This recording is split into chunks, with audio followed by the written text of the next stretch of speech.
प्रतीक्षा's cooking पॉइंटमध्ये तुम्हा सर्वांचं स्वागत आहे। आज आपण बनवणार आहोत चिकन खीमा। तर चला बघूया। एका कढईमध्ये आपल्याला छान तेल गरम करून घ्यायचं आहे आणि मग त्याच्यामध्ये आपल्याला तेजपत्ता आणि कांदा टाकायचा आहे आणि छान मिक्स करून घ्यायचा आहे। सोनेरी रंग येईपर्यंत कांदा छान आपल्याला तळून घ्यायचा आहे। तुम्ही बघू शकता कांदा मस्त झालेला आहे।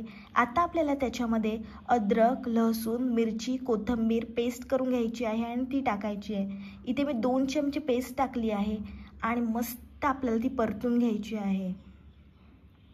आता आपल्याला त्याच्यामध्ये हळद, घरगुती लाल मसाला आणि एव्हरेस्टचा मसाला टाकायचा आहे। एव्हरेस्टचा चिकन मसाला मी वापरला आहे। तुम्ही तुमच्या आवडीचा मसाला वापरू शकता आणि आपल्याला छान मिक्स करून घ्यायचं आहे। तुम्ही बघू शकता मस्त तर्री आलेली आहे, तेल सुटलं आहे। आता आपल्याला त्याच्यामध्ये दही टाकायचं आहे।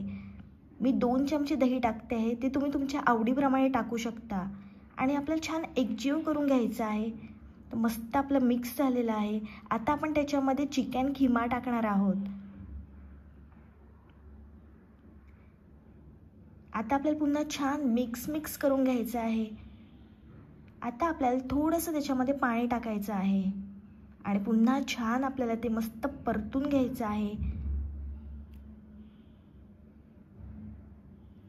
आता त्याच्यामध्ये चवीप्रमाणे मीठ टाकायचं आहे आणि पुन्हा छान आपल्याला मिक्स करून घ्यायचं आहे।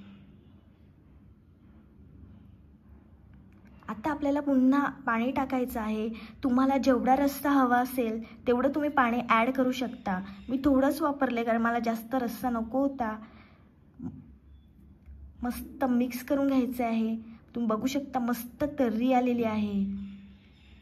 गरमागरम चिकन खीमा खाण्यासाठी तयार आहे। हा तुम्ही पावासोबत खा, जबरदस्त लागतो। माझी रेसिपी आवडली असेल तर व्हिडिओला लाईक, कमेंट, शेअर आणि चॅनलला सबस्क्राईब करायला विसरू नका।